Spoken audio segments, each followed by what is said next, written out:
Minus 72x plus 30, ये function दे रखा है हमको एफ एक्स इज इंक्रीजिंग और बी पार्ट है डिक्रीजिंग। तो आपको ये बताना है कि ये किस इंटरवल में इंक्रीज कर रहा है और किस इंटरवल में डिक्रीज कर रहा है। तो जब भी मुझे इंटरवल्स बताने होते हैं तो मैं एफ डैश एक्स निकालकर उसको जीरो के बराबर रखता हूँ, जैसा हमने कल करा था वैसे ही करेंगे। हम एफ डैश एक्स निकालेंगे और एफ डैश एक्स निकालकर उसको जीरो के इक्वल रख देंगे।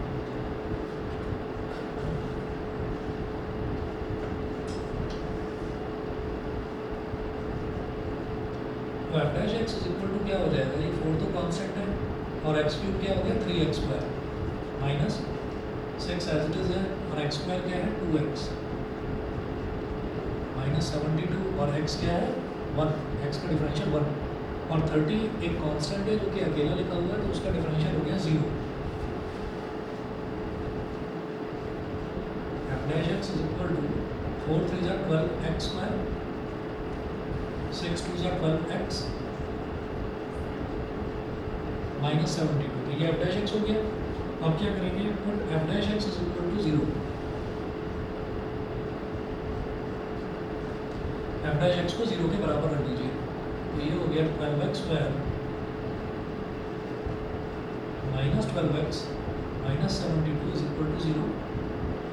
इधर से 12 ले लिया कॉमन, इधर आएगा x square minus x minus 6 is equal to 0। तो 12 इधर चला जाएगा, 0 अपॉन 12 क्या हो जाएगा 0 हो जाएगा।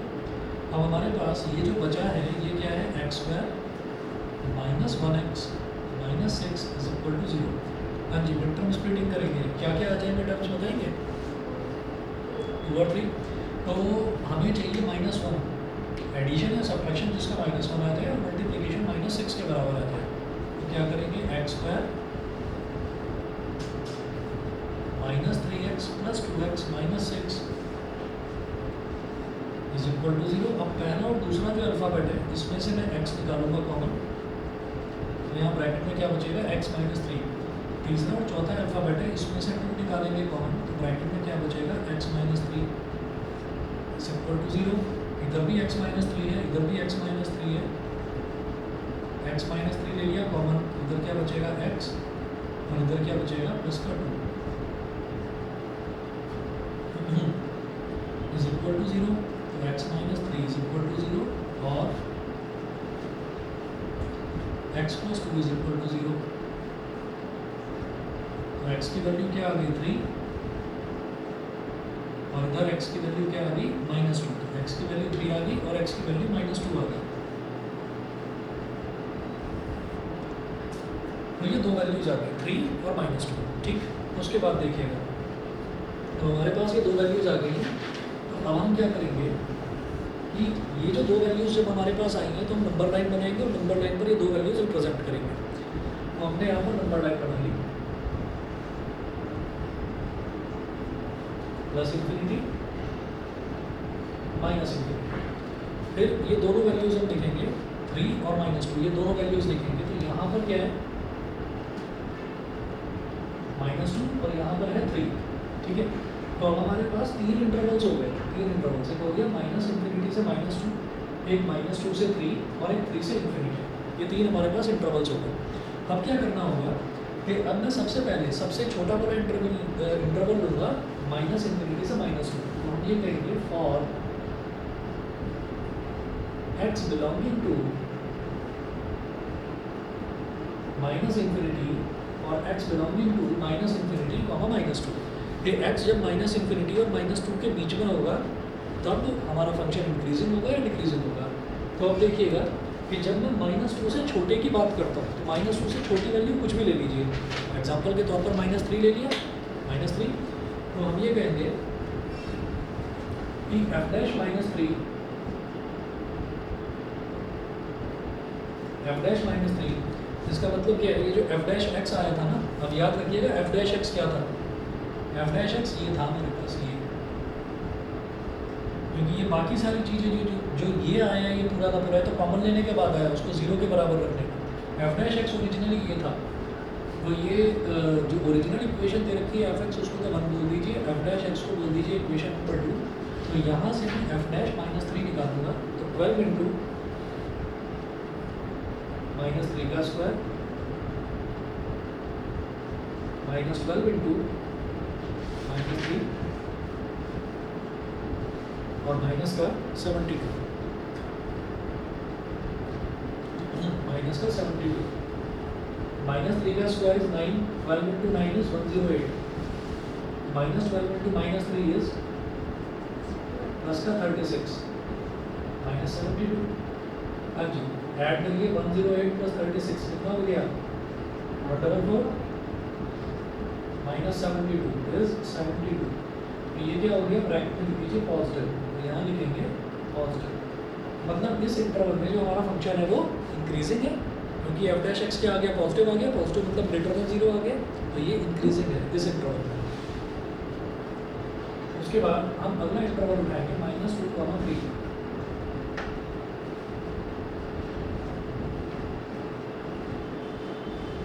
और x बिलोंगिंग टू -2, 3। तो -2 और 3 के बीच वाली वैल्यू हमको लेनी है, तो -2 और 3 के बीच की सबसे आसान वैल्यू क्या हो सकती है 0 है ना, 0 ले लो। तो f डैश 0 ये क्या हो गया 12 इंटू 0 का स्क्वायर माइनस 12 इंटू 0 और माइनस 72 0 का स्क्वायर 0 12 इंटू 0 0 ये भी 0, तो रिजल्ट क्या आ गया -72 आ गया, यानी कि नेगेटिव, रिजल्ट लिख दो नेगेटिव। अब 3 से इंफिनिटी ले लीजिए और x बिलोंगिंग टू 3, इंफिनिटी ऐसे लिखेंगे। अब 3 से बड़ी वैल्यू लेनी है, कोई भी 3 से बड़ी वैल्यू लेनी है, तो 3 से बड़ी वैल्यू हमने क्या ले ली 4 ले ली, ठीक है। तो f डैश 4 सर हाँ जी बोलिए सर ये वाले पर 1 या 2 नहीं ले सकते क्या कह रहे हो 1 और 2 ये हाँ ले सकते हो भाई, -2 और 3 के बीच वाली वैल्यू आप कोई भी ले लो, 1 ले लो 2 ले लो, तो 1 और 2 लोगे तब भी रिजल्ट हमारा नेगेटिव ही आएगा, ठीक है ना। जैसे -72 आया है तो -72 तो नहीं आएगा, लेकिन जो भी रिजल्ट आएगा वो आएगा नेगेटिव आएगा। हमें बस यही देखना है कि हमारा रिजल्ट पॉजिटिव आता है या नेगेटिव आता है, बस ये देखना होता है, समझ गए। चलिए f डैश 4 निकाल रहा हूँ, f डैश 4 क्या हो जाएगा 12 इंटू 4 का square minus 12 into 4 minus 72 12 into 16 minus 12 4 48 minus 72। हाँ जी 12 6 72 7 कैरी 12 1 12 हाँ 90 192। इन दोनों को ऐड करेंगे कितना आ जाएगा 8 + 2 10 4 + 7 11 120 है ना। तो ये कितना आ गया 72 आ गया, ये अगेन पॉजिटिव, तो ये प्लस हो गया। तो अब यहाँ से मैं ये कहूँगा कि वो इंक्रीजिंग कहाँ पर है, उन्होंने फर्स्ट पार्ट में क्या पूछा है कि आपको ये बताना है कि वो इंक्रीजिंग कहाँ पर है। Therefore fx is increasing in, therefore fx is increasing in -∞, -2 is increasing in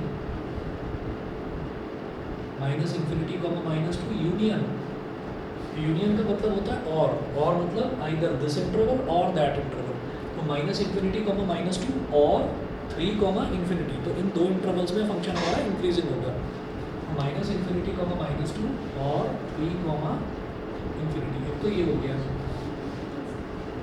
and fx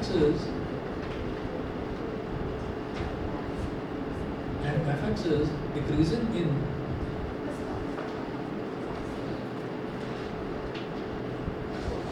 fx is decreasing in -2, 3 में fx जो है वो डिक्रीज करेगा, तो fx is decreasing in -2, 3, ठीक है। हाँ जी अब आ जाइए एग्जाम्पल नंबर 12 पर।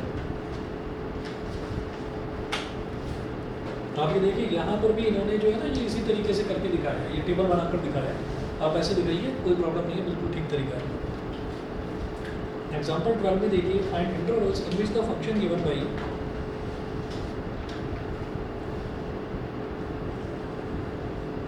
the function given by fx is equal to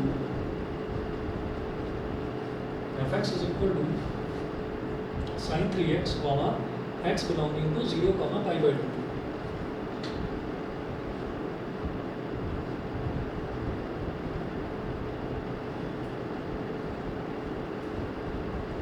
is increasing और decreasing x belonging to 0 comma pi by 2। ये कब इंक्रीज करेगा और कब डिक्रीज करेगा आपको वो इंटरवल्स बताने हैं। तो इंटरवल्स बताने के लिए हम क्या करेंगे, इंटरवल्स बताने के लिए फिर मेरे को वही काम करना है कि हमें जो डेरिवेटिव आएगा f डैश x जो आएगा उसको हमें 0 के बराबर रखना होगा। तो हम क्या करेंगे, f डैश x निकालेंगे यहाँ पर। तो साइन का डिफरेंशियल बताओ cos, ये क्या हो जाएगा cos 3x। साइन का डिफरेंशियल हो गया cos 3x हो गया। उसके बाद देखिए 3x को जब फर्दर डिफरेंशिएट करेंगे तो क्या आ जाएगा 3 डैश x तो आ गया 3 cos 3x।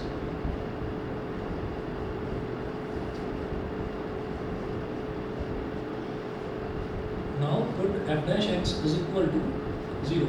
f dash x को 0 के बराबर रख दीजिए। तो ये हमारे पास आ गया 3 cos 3x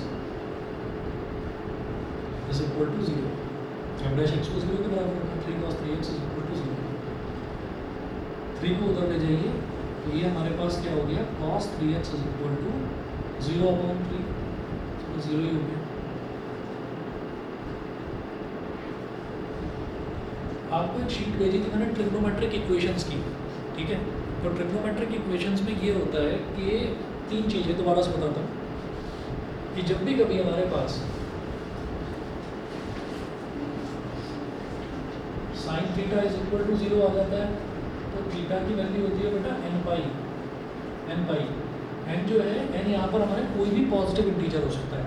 अच्छा, इसी तरीके से tan थीटा की वैल्यू अगर 0 आती है तो भी थीटा की वैल्यू क्या होती है n पाई। थीटा की वैल्यू तो भी n पाई होती है, लेकिन जब cos थीटा 0 आता है तो थीटा की वैल्यू होती है 2n plus 1 pi by 2। Check करिए, एक मैंने टेबल बनवाई थी, ठीक है ना, 6 या 7 फॉर्मूले लिखवाए थे, ठीक है, ठीक है। तो cos theta is equal to 0 मतलब theta is equal to 2n plus 1 pi by 2, ठीक। तो अब देखिए cos 3x is equal to 0, तो 3x मेरे लिए क्या है, थीटा है ना। तो हम क्या लिखेंगे, it implies that 3x is equal to, मतलब ऐसा नहीं कहेंगे हम सीधा सीधा कि 3x आ गया तो 3x इज इक्वल टू, अच्छा cos के टेबल में 0 कहा था 90 डिग्री, तो 3x is equal to pi by 2 बोल दिया, नहीं ऐसा नहीं करना। हम कहेंगे 3x is equal to 2n plus 1 pi by 2। 3x is equal to 2n plus 1 pi by 2, यहाँ तक क्लियर है। मैं 3x में थोड़ी इंटरेस्टेड हूँ, यहाँ पर दे रखा है x belonging to 0 comma pi by 2, मैं x में इंटरेस्टेड हूँ। तो मैं ये देखूंगा कि x की क्या क्या वैल्यूज आ सकती है जो कि 0 और पाई बाई 2 के बीच में ही लाई करें, समझ गए, क्योंकि 0 और पाई बाई 2 के बीच की ही वैल्यू मेरे को चाहिए। चलिए हम क्या करेंगे, ये हो गया x is equal to 1 upon 3 multiplied by 2n plus 1, 1 upon 3 multiplied by 2n plus 1 multiplied by pi by 2, ये हो गया। अब n की वैल्यू लेते चले जाएंगे धीरे धीरे। बेटा ऑनलाइन वाले बच्चे बता देना, जिसको ना समझ में आए मेरे को बता देना, मैं बता दूंगा दोबारा से। ये फॉर्मूला होता है कि साइन थीटा अगर 0 आता मेरे पास तो theta is equal to n पाई, टैन थीटा 0 है तो भी theta is equal to n पाई, तो साइन और टैन तो साथ साथ याद रहेंगे, ठीक है। cos थीटा अगर 0 आ जाता है तो theta is equal to 2n plus 1 pi by 2, इतना होता है।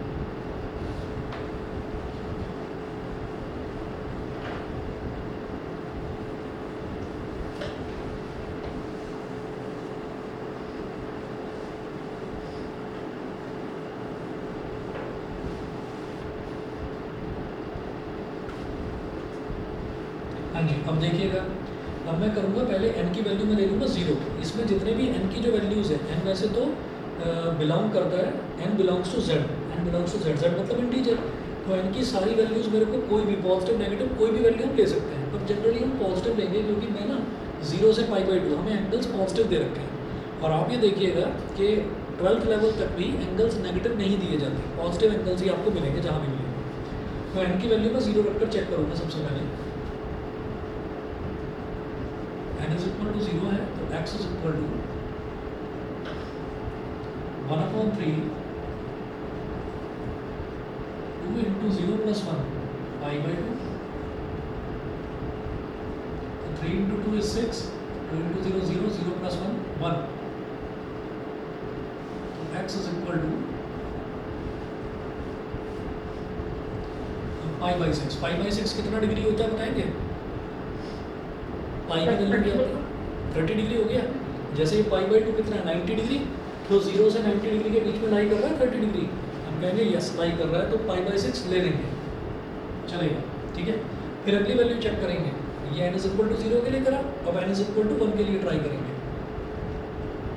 n इज इक्वल टू 1, तो x is equal to 1/3 2 into 1 plus 1 into pi by 2, so x is equal to 3 2s are 6, और 2 into 1 is 2, 2 plus 1 is 3. ये 3/3 into pi by 2 हो गया, 3 से 3 cut गया, तो x is equal to pi by 2. ठीक है. अच्छा, अब एक चीज़ मेरे को समझ में आती है, 90 डिग्री हो गया. अब मैं अगली वैल्यू अगर लूँगा ना, अगर मैं इनकी वैल्यू 2 रख दूँगा, तो वो वैल्यू 90 डिग्री से बड़ी ही आएगी. तो मुझे और आगे जाने की जरूरत नहीं है.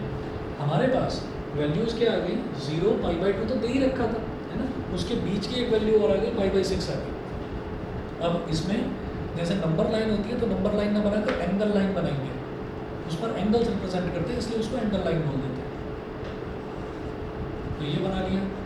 कहाँ तक जाना है मेरे को? पाई बाई 2 तक. तो ये पाई बाई 2 और इधर मान लीजिए ये 0 लिखा हुआ है, और बीच में हमने वैल्यू ले ली पाई बाई 6. एक ही तो क्रिटिकल पॉइंट है.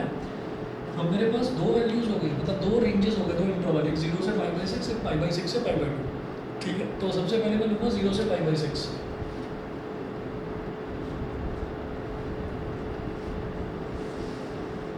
For x belonging to 0, pi by 6. 0 पर लगाएंगे स्क्वायर ब्रैकेट, पाई बाई 6 पर लगाएंगे स्मॉल ब्रैकेट. स्मॉल ब्रैकेट क्यों लगा रहा हूँ? पाई बाई 6 के इक्वल नहीं ले सकते. पाई बाई 6 के इक्वल लेंगे तो ये जो एफ डैश एक्स था, यानी कि cos 3x, ये 0 के बराबर आ जाएगा. उसी को सॉल्व करके cos 3x is equal to 0 रख कर ही तो x की वैल्यू निकाली है पाई बाई 6. तो इसका मतलब पाई बाई 6 के इक्वल नहीं ले सकते, इसीलिए स्मॉल ब्रैकेट लगाया है. मैं यहाँ पर भी स्मॉल ही लगाता, लेकिन उन्होंने क्वेश्चन में दे रखा है कि स्क्वायर ब्रैकेट, और इधर क्वेश्चन में यहाँ पर भी स्क्वायर ब्रैकेट दे रखा है. तो इसलिए मैंने कहा 0 पर स्क्वायर ब्रैकेट और पाई बाई 6 पर स्मॉल ब्रैकेट. वो उसके इक्वल नहीं होगा. याद रखिए, क्रिटिकल पॉइंट पर हमेशा मेरे को स्मॉल ब्रैकेट ही लगाना है. -2 पर भी स्मॉल लगाया, -∞ पर स्मॉल क्यों लगाया? कोई भी नंबर कभी भी -∞ के इक्वल नहीं हो सकता, इस वजह से. इसी तरह से दूसरा क्रिटिकल पॉइंट है 3, तो 3 पर भी स्मॉल ब्रैकेट, -2 पर भी स्मॉल ब्रैकेट. ठीक है, क्योंकि क्रिटिकल पॉइंट है, तो दोनों पर स्मॉल ब्रैकेट आएगा. फिर आगे है 3 से इन्फिनिटी, तो 3 तो क्रिटिकल पॉइंट है, तो 3 पर स्मॉल ब्रैकेट. और कोई भी नंबर इन्फिनिटी के इक्वल नहीं हो सकता, तो इन्फिनिटी पर भी स्मॉल ब्रैकेट लगाया, इसी वजह से. समझ गए? क्लियर? आगे चलते हैं. 0, पाई बाई 6. अब मुझे यहाँ पर चेक करना है, कोई एक वैल्यू ले लूँ. पाई बाई 6 कितना होता है? 30 डिग्री. तो मैं एफ डैश एक्स निकालूंगा, तो एक्स की वैल्यू क्या लेंगे? एक्स की वैल्यू जानबूझकर 10 डिग्री ले लो. भाई 0 और 30 डिग्री के बीच में ही तो है, 10 डिग्री क्यों ले रहा हूँ? ये 3 तो इधर मल्टी, एक्चुअली ये ऐसे है 3 cos 3x. 3x, जब एक्स की वैल्यू 10 डिग्री लूँगा तो 3 टाइम्स अपने आप ही 30 हो जाएगा. और cos 30 डिग्री की वैल्यू मुझे मालूम है, √3/2. तो देखिए, और x belonging to 0, pi by 6. F dash 10 degree, उस 10 डिग्री को 10 डिग्री लिख दो. 10 डिग्री लिख दो, नहीं तो इसको पाई बाई 18 बोल देते हैं. पाई बाई 18 तभी तो 10 आएगा. पाई का क्या होता है? 180 डिग्री. ठीक है, नहीं तो 10 डिग्री लिख दीजिए, कोई प्रॉब्लम नहीं. F dash 10 degree is equal to 3 cos 3 into 10 degree. 3 cos 30 degree. cos 30 कितना है? √3/2. 3 √3/2. वो उसकी कुछ भी वैल्यू आए, मेरे को मतलब नहीं है उस वैल्यू से, मुझे मतलब है उसके साइन से. वो पॉजिटिव आ रहा है या नेगेटिव आ रहा है? वो पॉजिटिव आ गया है. तो यहाँ पर क्या लिखेंगे? प्लस. बस इतनी. अच्छा, अब अगला देखेंगे. ये तो 0 से पाई बाई 6 के बीच में, तो ये क्लियर हो गया कि इंक्रीजिंग है. ठीक है, अब अगला देखेंगे. दिखाना जरूर है, ये मत कह देना कि यहाँ पर इंक्रीजिंग है तो अगले में तो डिक्रीजिंग ही होगा.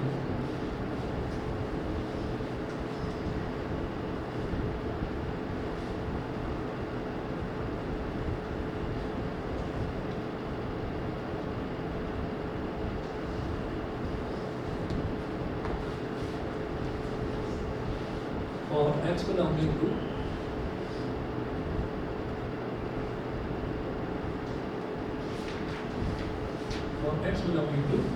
pi by 6, pi by 2। तो पाई बाई 6 बीच का क्रिटिकल पॉइंट है और पाई बाई 2 तो दे रखा है, तो उस पर स्क्वायर ब्रैकेट लगाएंगे। तो एफ डैश, अब फिर देखिए कोई ऐसी वैल्यू जो हम आराम से कैलकुलेट कर सकें। तो पाई बाई 6 तो 30 डिग्री हो गया और पाई बाई 2 हो गया 90 डिग्री। तो 30 और 90 के बीच में 60 डिग्री आता है, जिसकी वैल्यू हमें पता है। तो ये तो 3 इंटू 60 करके 180 हो जाएगा, कोई बात नहीं। एफ डैश 60 डिग्री ले लो, 3 cos 3 into 60 degree, 3 cos 180 degree. 1 cos 180 की वैल्यू कितनी होती है बताओ? -1। -1। cos 180 की वैल्यू -1 होती है। तो 3 इंटू -1 इज -3। -3 का मतलब ये कितना हो गया? ये नेगेटिव हो गया। तो इसका मतलब 0 से पाई बाई 6 में वो इंक्रीज कर रहा है और पाई बाई 6 से पाई बाई 2 में वो डिक्रीज कर रहा है। Therefore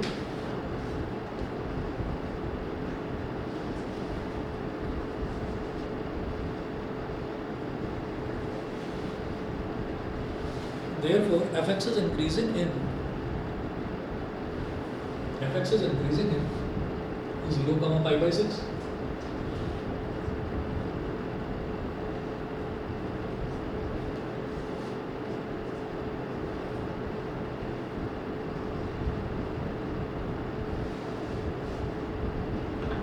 fx is decreasing in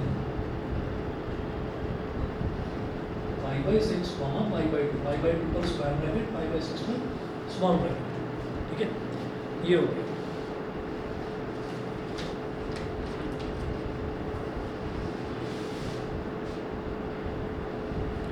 हाँ जी, एग्जाम्पल नंबर 13 देखिएगा। एग्जाम्पल नंबर 13 में क्या है? Find the intervals in which the function f given by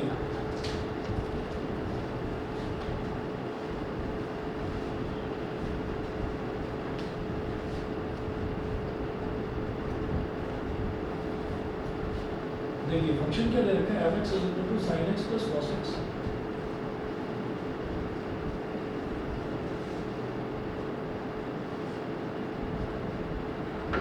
sin x plus cos x और x is greater than equal to 0, less than equal to 2 by. ये दे रखा है।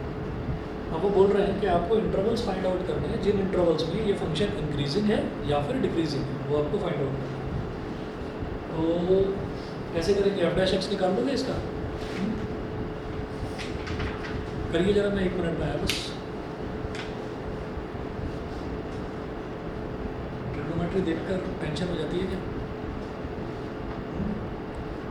करो जरा, मैं 1 मिनट में आया बस।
चलिए अब देखिएगा, जैसे एफ एक्स दे रखा है, F X is equal to sine X plus cos x.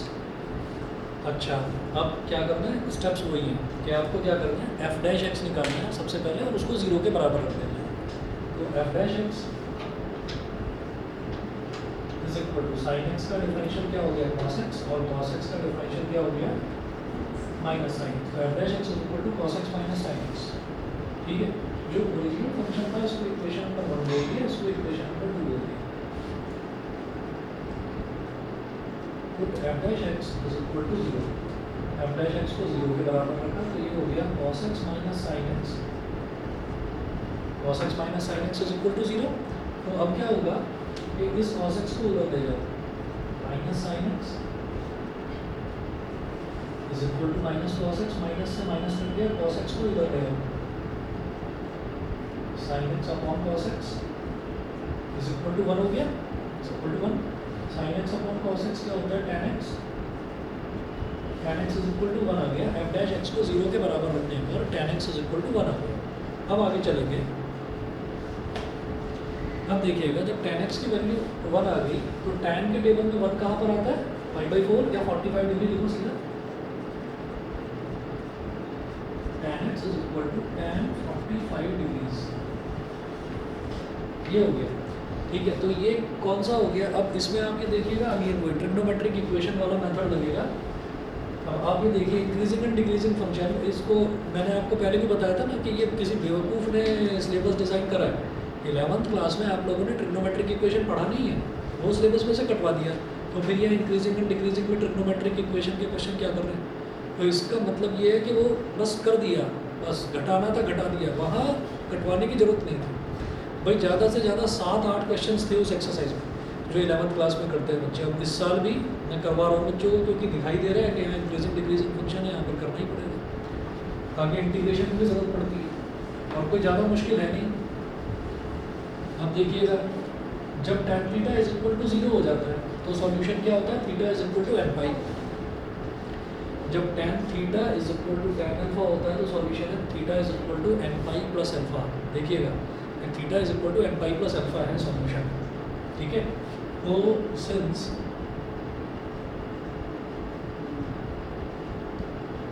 tan theta is equal to tan alpha, it implies that theta is equal to n pi plus alpha। ठीक है, अब हमारे पास रेंज बढ़ गई है। जैसे इससे पहले वाले क्वेश्चन में क्या दे रखा था, इससे पहले वाले क्वेश्चन में हमको 0 से π/2 दे रखा था, मिटा दिया मैंने, 0 से π/2 दे रखा था। अब रेंज बढ़ गई है 0 से 2 पाई, यानी कि 0 से 360 डिग्री तक दे रखा है। तो क्रिटिकल पॉइंट्स उसी हिसाब से ज़्यादा आ सकते हैं, देखते हैं।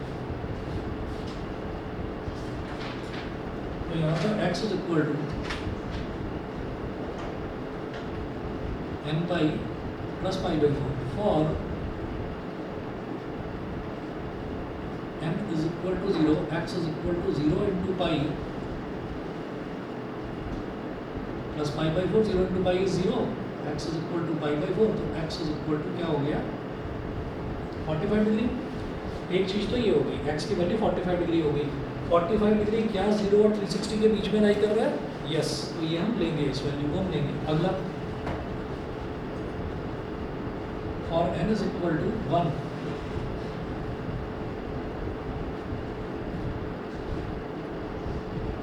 इंटू पाई प्लस π/4,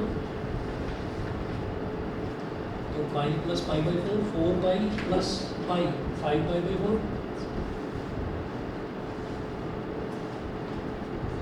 π/4 की वैल्यू 45 डिग्री, तो 5 इंटू 45 डिग्री, 5 5 जा 25, 2 कैरी 5 4 जा 20 और 225 डिग्री, ये भी 360 डिग्री से छोटा है, तो यस इसको भी लेंगे। ठीक है, फिर अगला देखेंगे और n इज इक्वल टू 2।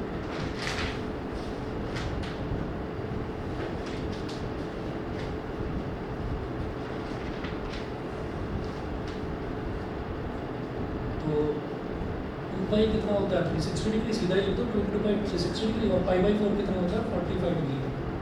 तो x इज इक्वल टू कितना हो गया 405, ये नहीं लेना क्योंकि 360 डिग्री से बड़ी हो गई वैल्यू। तो हमारे पास क्रिटिकल पॉइंट में 2 आ गए, एक 45 डिग्री और एक 225 डिग्री। क्लियर है यहाँ तक, 2 क्रिटिकल पॉइंट आ गए। अब जैसे नंबर लाइन बनाते हैं उसी तरीके से एंगल लाइन बनाएंगे यहाँ पर दोबारा से।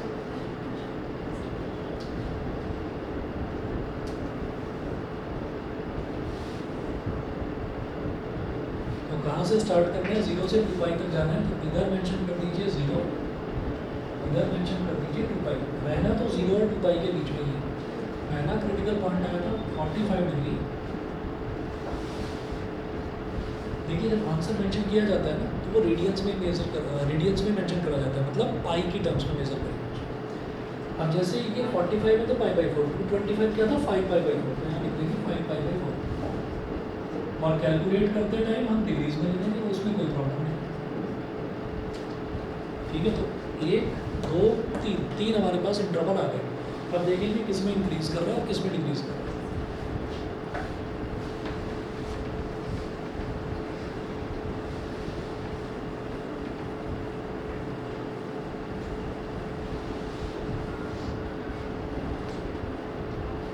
तो यहाँ लिखेंगे for x belonging to 0, pi by 4।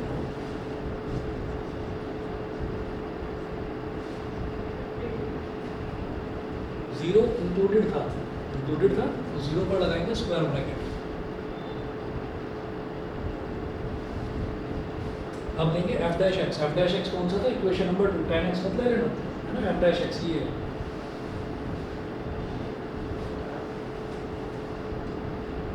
Forty 45 degree है ना, तो 45 डिग्री से छोटी कोई वैल्यू जो हमें पता 30 डिग्री, तो f डैश 30 डिग्री।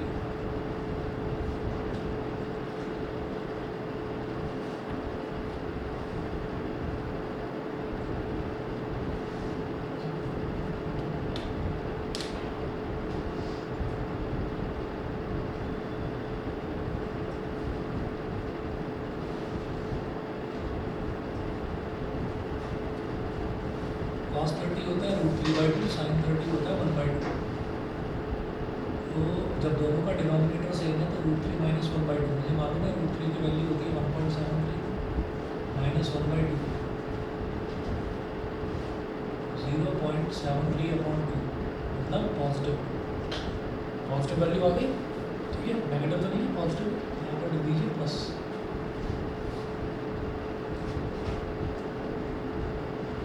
अगला इंटरवल लेंगे फॉर 5/4 to 5 पाई बाई 4।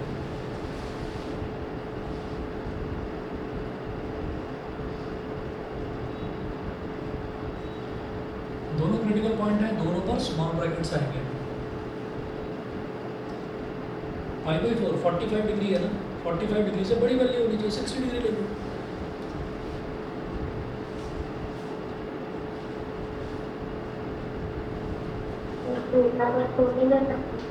क्या बेटा समझा नहीं, मैं दोबारा बोलोगे। 8 पाई बाई 4, अच्छा 3 पाई बाई 4 ले लो, कॉम्प्लिकेटेड हो जाएगा ना। वो वैल्यू लो ना जो हमको आसानी से पता है, cos 60 डिग्री, बल्कि मैं तो कहता हूँ 90 डिग्री लो भाई। 5 पाई बाई 4 क्या है, 5 पाई बाई 4 कितना है, तो 225 डिग्री, 90 डिग्री लो ना। तो मैं 60 डिग्री ले रहा हूँ, 90 डिग्री लो, जो आसान वैल्यू है फटाफट निकले। cos 90 डिग्री ले कुछ भी सकते हो, दोनों के बीच का कुछ भी वैल्यू ले सकते हो।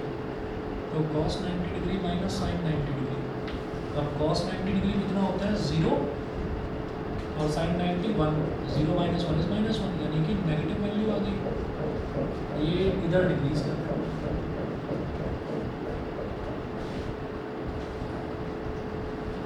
अगला इंटरवल लेंगे for x belonging to 5 pi by 4, 2 pi. 2 pi पर स्क्वायर ब्रैकेट, क्योंकि again x is less than equal to 2 pi, 2 pi के इक्वल भी है तो स्मॉल ब्रैकेट वो स्मॉल ब्रैकेट लगेगा। 5 पाई बाई 4 से बड़ी वैल्यू ले लो तो क्या लेंगे, 6 पाई बाई 4 ले लीजिए। 6 पाई बाई 4 क्या है ना, डिवाइड हो जाएगा। वैसे तो मन कर रहा था कि 8 पाई बाई 4 ले लें, लेकिन 8 पाई बाई 4 तो 2 पाई ही हो जाएगा, तो दोनों के बीच की वैल्यू लेनी होती है। बीच की वैल्यू लेंगे f dash 6 pi by 4,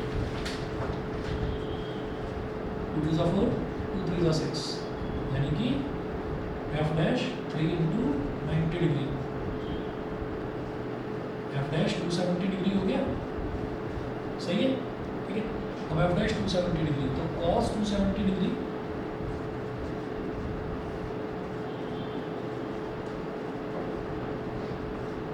minus sine 270 degree. ठीक है, चलिए जी देखते हैं। cos 270 को कैसे लिखेंगे? 90 इंटू 3 प्लस 0 डिग्री भाई 90 के मल्टीपल में कन्वर्ट करते हैं, तो 90 इंटू 3 में क्या ऐड करेंगे? 270 आ जाएगा। 90 इंटू 3 तो खुद ही 270 है, तो 90 इंटू 3 प्लस 0 डिग्री। सेम काम यहाँ पर करना है,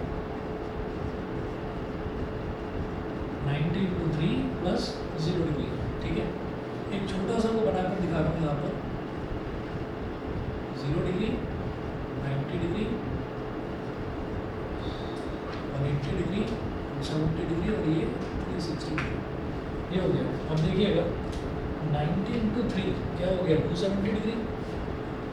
90 इंटू 3 ये है 270 डिग्री में जब कुछ ऐड हो रहा है तो हम फोर्थ क्वाड्रेंट में आ रहे हैं। फोर्थ क्वाड्रेंट में केवल कॉस पॉजिटिव होता है। All students take chemistry after school to cinema. Last वाला जो है ये वाला हमेशा पॉजिटिव होता है, तो कॉस पॉजिटिव है। तो कॉस पॉजिटिव है तो इसका मतलब क्या है? हम तो कॉस की बात कर रहे हैं, तो ये तो पॉजिटिव रहेगा, ये तो पॉजिटिव हो गया। 90 इंटू 3 का मतलब क्या? Odd number. ऑड नंबर है तो कॉस का क्या हो जाएगा? साइन हो जाएगा। ये रूल बताया था मैंने आपको पहले। हाँ, तो कॉस का क्या हो जाएगा? साइन हो जाएगा। फिर भी किसी को नहीं आता हो तो प्लीज़ मेरे से पूछ लेना दोबारा, कितनी भी बार पूछ लेना, बता दें। तो 90 इंटू 3 तो ऑड था तो कॉस का साइन हो गया, एंगल एज इट इज आ जाएगा, साइन 0 डिग्री। अब ये माइनस जो बीच का था ये तो एज इट इज रहेगा। साइन 90 इंटू 3 में जब कुछ ऐड हो रहा है तो हम फोर्थ क्वाड्रेंट में आ रहे हैं। फोर्थ क्वाड्रेंट में हमारा सिर्फ कॉस पॉजिटिव होता है, ये तो साइन है तो ये नेगेटिव हो जाएगा। तो क्वाड्रेंट रूल के हिसाब से एक नेगेटिव साइन आ गया यहाँ। फिर 90 इंटू 3 है, 90 इंटू 3 क्या होता है? मतलब 3 क्या है? Odd number. ऑड है तो साइन का कॉस हो जाएगा और 0 डिग्री है एज इट इज। अब देखो साइन 0 तो होता है 0, माइनस माइनस हो गया प्लस, और कॉस 0 होता है 1, तो 0 प्लस 1 इज 1, यानी कि पॉजिटिव वैल्यू आ गई, पॉजिटिव वैल्यू आ गई। क्लियर है? समझ गए? इशिका ये चीज़ आती है? आती है? नहीं आती मैं बता दूँगा, मैं बता दूँगा। किसी भी बच्चे को कोई चीज़ ना आती हो, नई पुरानी, भाई पूछ लेना आराम से, ठीक है?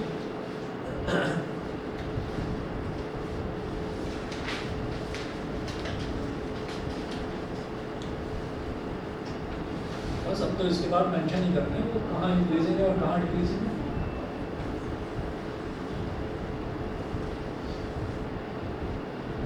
फिर तुमने बताया था 3 तारीख के बाद कभी भी टेस्ट हो सकता है ना? इसके बाद इंक्रीजिंग डिक्रीजिंग के बाद हमारा एक टॉपिक बचता है मैक्सिमा मिनिमा। ठीक है, बड़ा टॉपिक है वो, मेरे को जैसे ही पता चले बता देना कि एग्ज़ाम किस दिन, ठीक है? बाकी कोशिश पूरी करेंगे कि तब तक निपटाते निपट जाएगा, एक ही बचा हुआ, साथ साथ करते रहना। मतलब 3 तारीख से 15 तारीख के बीच में सर कहते हैं कि मुझे इतना कभी भी हो सकता है। बता देना 3 को स्कूल जाना है, तो मुझे लग रहा है 3 तारीख को ही या 4 तारीख को पता चल जाएगा कि कब। नहीं, मुझे इतना पता कि 7 या 8 के बाद ही और अच्छी बात है, और टाइम मिल जाएगा। क्योंकि 7 को टेस्ट 1 का एक तो एग्जाम है। चलिए बहुत बढ़िया, तब तक तो निपटा देनी पड़ेगा आराम से, ठीक है ना? जिस दिन क्लास नहीं है उस दिन हम नाइट में क्लास ले रहे हैं, वो 30-40 मिनट की होगी। तो मुझे मालूम है ऑनलाइन समझने में थोड़ी दिक्कत होती है, लेकिन 30-40 मिनट की क्लास है, मुझे लग रहा है शायद करा जा सकता है ना? तो थोड़ा आपका रिदम बना रहेगा, ये बुक आपकी निपट जाएगी, फर्स्ट पार्ट निपट जाएगा, ठीक है ना? तो और तुम्हारा भी मैं पुराना करवा दूँगा। तो ये हमारा इतना हो गया। अब ये देखिए, इसमें हम ये कहेंगे therefore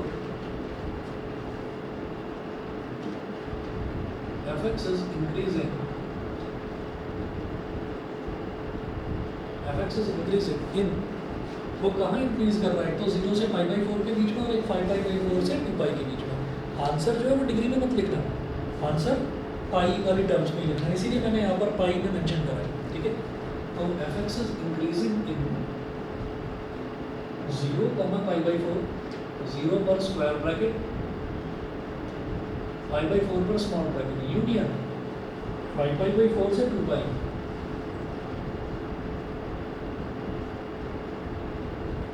स्क्वायर और उस पर स्मॉल। ये तो हो गया इंक्रीजिंग वाला, कि यहाँ पर इंक्रीज करेगा, डिक्रीज करेगा π/4 से 5π/4।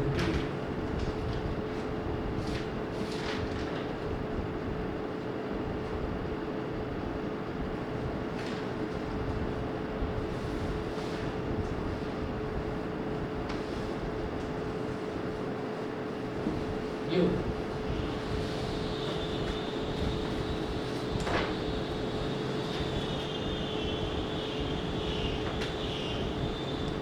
ठीक है जी, एग्जाम्पल्स इसके खत्म होते हैं। अब आपको क्या करना है,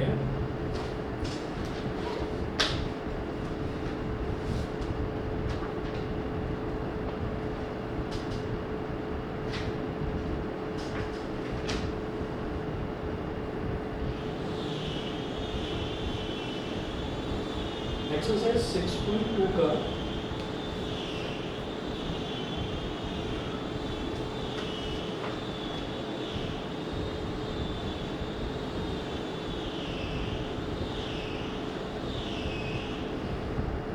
क्वेश्चन नंबर 1 से क्वेश्चन नंबर 9 तक ये करना है।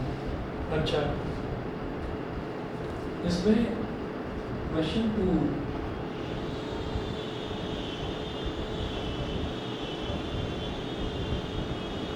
और क्वेश्चन 7, इसमें ज़्यादा टाइम नहीं लगा, इसमें ज़्यादा टाइम मत लगाना, देख लेना एक बार, अगर लगता है कि कर पा रहे हो तो कर लेना, नहीं तो ज़्यादा टाइम मत लगाना। कभी क्वेश्चन नंबर 1 करो, अरे वापस आ गया, बहुत बढ़िया, बहुत आसान है। क्वेश्चन नंबर 2 देखते हैं, डिप्रेशन, ठीक है। तो क्वेश्चन नंबर 2 और 7 जो है इसको जरा गायब कर देना, ठीक है। और बाकी सारे करने के बाद में फिर क्वेश्चन नंबर 2 और 7 पर भी थोड़ा सा दिमाग लगाना, ठीक है। बस ये करना, लेकिन करना ज़रूर। और इतना जो है, जो एक्सरसाइज 6.1 है ना, एक्सरसाइज 6.1 जो है भाई उसको कर लो, ठीक है। क्योंकि मैंने कल भी पूछा था ऑनलाइन क्लास में, किसी का कोई जवाब आया नहीं था, तो कहीं पर कोई भी क्वेश्चन हो ना तो उसका डाउट पूछ लेना। फिर उसके बाद क्योंकि 6.3 वाली वो असली एक्सरसाइज है इसका, इसलिए क्या है, मतलब अगर मतलब आज 27 तारीख है, 28, 29, 30 हम बिल्कुल लास्ट वाले पोर्शन में चल रहे हैं फर्स्ट बुक के। जब स्कूल खुलेगा ना तब आपको बहुत अच्छा लगेगा कि हमारी फर्स्ट बुक ऑलमोस्ट कंप्लीट हो चुकी है। तब आपको लगेगा कि हाँ बहुत अच्छी पोजीशन में, तो इसलिए कर लीजिए इसको साथ साथ। ये मत सोचना कि हाँ कर लेंगे, हाँ वीडियो देख कर लूँगा हो जाएगा, तो वो मत सोचना, क्योंकि वो फिर होता ही नहीं है कभी भी, वो पेपर ही आ जाता है अगले दिन। फिर वो साउथ की फिल्म की तरह वो फ्लैशबैक में स्टोरी चलती है कि उन दिनों में क्या कर रहा था, ये फिर अपने ऊपर गुस्सा आता है, लेकिन क्या करें। ठीक है, तो कर लेना प्लीज़ साथ में, छोटे बच्चे नहीं हो कि मैं होमवर्क चेक करूँगा, मैं मैसेज कर दूँगा आपको।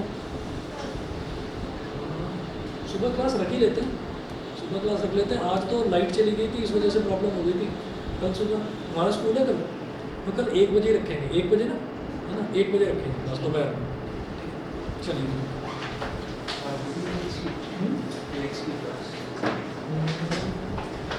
आधे घंटे के अंदर मैसेज करता हूँ। ओके ठीक है, चलिए ओके जी।